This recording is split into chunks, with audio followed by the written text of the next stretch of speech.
Hi, everybody. It's Maxine Taylor with another Trumpology Report. Today is Valentine's Day, 2017, and it came to our attention. When I say our, the world, it came to our attention last night around 11 o'clock that Mike Flynn, the National Security Advisor, resigned his post. And this, forgetting who said what to whom, was based on his communication with the ambassador from Russia, the Russian ambassador to the United States, in which they talked about sanctions. This is before Flynn became our national security advisor. Nevertheless, this information was known to the people in government. It came out last night, and so Flynn resigned.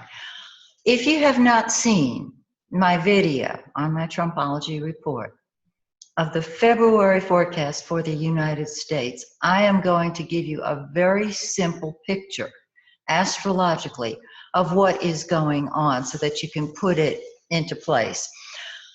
I'm going to talk about the 2 February eclipses. We just had one. It was on the 10th.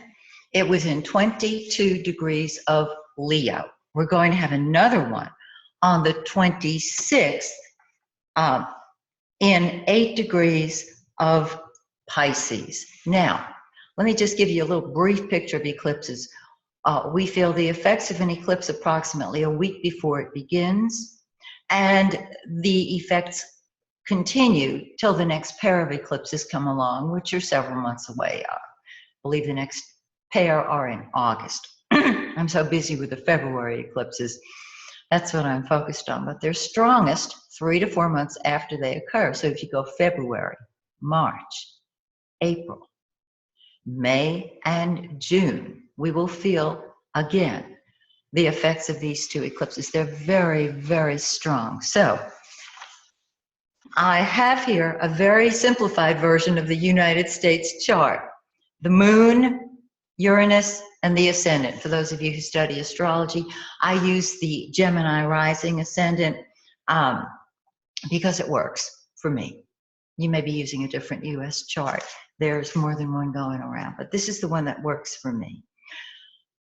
The eclipse that we had on February 10th fell in the 4th house of the United States chart. And in a mundane chart, the interpretation of the houses is just a little bit different than in a natal chart. In a natal chart, the 4th house is home, family, real estate, the home parent, and everything relating to emotional security needs. In a mundane chart, the 4th house deals with the party out of power, in this case, the Democrats, domestic affairs, real estate, weather, land, farmers, builders, crops, mines, and seniors. Now, the eclipse on February 10th fell in that 4th house, and this is where the action starts. Our weather conditions are also involved, of course, in the 4th house, but this 4th house of the party out of power, domestic affairs, everything that I just described is activated. And what it is doing is it is in opposition to the United States moon in the 10th house. Now, the 10th house in a mundane chart is the party in power. It rules the president. It rules our reputation, our public image, and our leaders. In this case, of course, we're dealing with the president. With an opposition to the moon, there is a change in our public image. There is a change going on in the presidency. There is a change going on in the life of the lives of those in power, and the one who is the CEO is where the buck stops, the president. And so you can see the president is getting more flack from the Democrats and from everything I mentioned in the fourth house. This is going to continue. This also indicates a change in our leadership. Well, Mike Flynn resigned. Once it hit the news, he resigned in a very polite letter, and which, as I said, came out last night, shortly around 11 o'clock. Okay, so there's a change in our public image. There's a change in those in positions of power, and usually an opposition is a pulling away. So there is a pulling away by everything related to this fourth house from the president and our leaders. Now, on the 26th of February, we have another eclipse. This time it falls in the 10th house of the Republican Party, of the president, of leadership, our public image. It does not trigger the moon, but what it does is it squares the ascendant and Uranus. A square is a very powerful aspect that is like getting kicked in the butt. It urges you forward, most definitely, and it indicates a challenge. Now, Uranus in the first house. Well, let's talk about the first house in a mundane chart. It is the attitude of the people. It is the political mood. It's public health as well. Uranus is the rebel. Uranus breaks free. Uranus is the great awakener, but it is a troublemaker.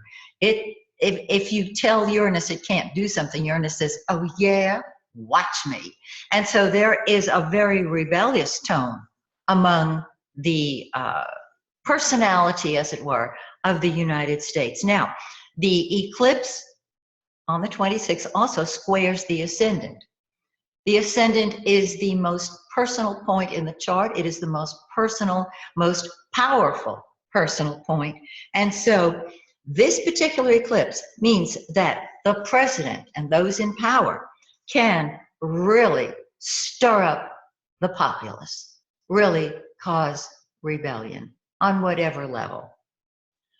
Remember that these eclipses are only part of the picture, but as an avid eclipse watching astrologer, and when I say watching, I mean watching it in the charts, I have seen the power that these eclipses describe. Remember, the planets don't make us do anything, but they reflect what's going on. So when I say we feel it, it's true, but it's not that we feel the eclipse. It is that the energy that the eclipse is demonstrating, is describing, is emphasized, is triggered one more time, is reflected in our life. And so we have yet, as of today, to have this eclipse in the 10th house. So you can see these are very, very powerful eclipses. And I guess what I really am saying is we ain't seen nothing yet, kids. So every month I will do a forecast on Trump, as I did, and on the United States. Stay tuned. There is much more to come. So look forward to our next visit. Until then, may the stars shine brightly on you and yours, and may they shine brightly on the United States of America.